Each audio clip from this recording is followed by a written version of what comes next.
Hi hello friends, ఇది మందకల్ అండి. మందకల్లో తిమ్మప్ప స్వామి స్వయంభూగా వెలిసాడండి. ఇక్కడి జనం అంటే ఇక్కడ ఉన్న ప్రజలు తిరుపతికి వెళ్ళరండి, ఈ స్వామికి దర్శనం చేసుకుంటారు.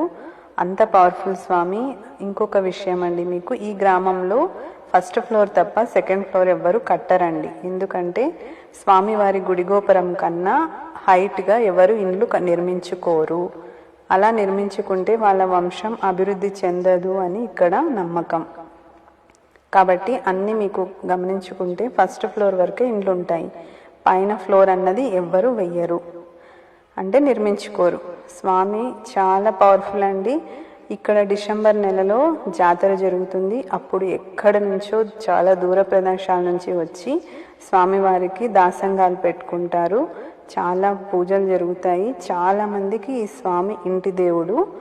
తిమ్మప్ప స్వామి ఇక్కడ స్వయంభూగా వెలిశారు. అలాగే లక్ష్మీదేవి కూడా స్వయంభూగా వెలిసింది. ఈ టెంపుల్కి రావాలి అంటే గద్వాల్ టు వెళ్ళాలండి. మందకల్లు చాలా ఫేమస్. గుడి చుట్టూ మనకి ఇట్లా దశావతారాలు నిర్మించారండి. ఈ గుడి కూడా ఒక కొండలాగా ఉంటుంది. ఆ కొండ మీద స్వామివారు వెలిశారు. దాన్ని టెంపుల్గా గోపురాన్ని నిర్మించారు. మాకు చాలా నియర్ అండి. మేము ఎవ్రీ ఇయర్ వెళ్తాము, ఇక్కడ దర్శనం చేసుకొని వస్తాము. అంత ప్రతిష్ట కల ఊరండి. స్వామివారి టెంపుల్ని ఖచ్చితంగా వీలైతే విజిట్ చేయండి.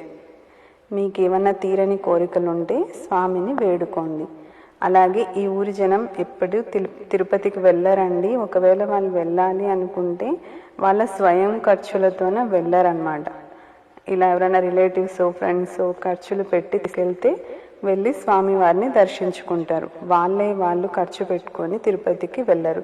ఇక్కడ చూడండి, దాసంగాలు ముడుపులు ఎన్ని స్వామివారికి సమర్పించుకున్నారో. అంతా బాగుంటుందండి టెంపుల్కి. మీకు ఏమైనా కోరికలున్నా, లేదు స్వామిని దర్శించుకోవాలి అనుకున్నా కూడా రావచ్చు. Thank you for watching. Please support my channel. I will share more videos.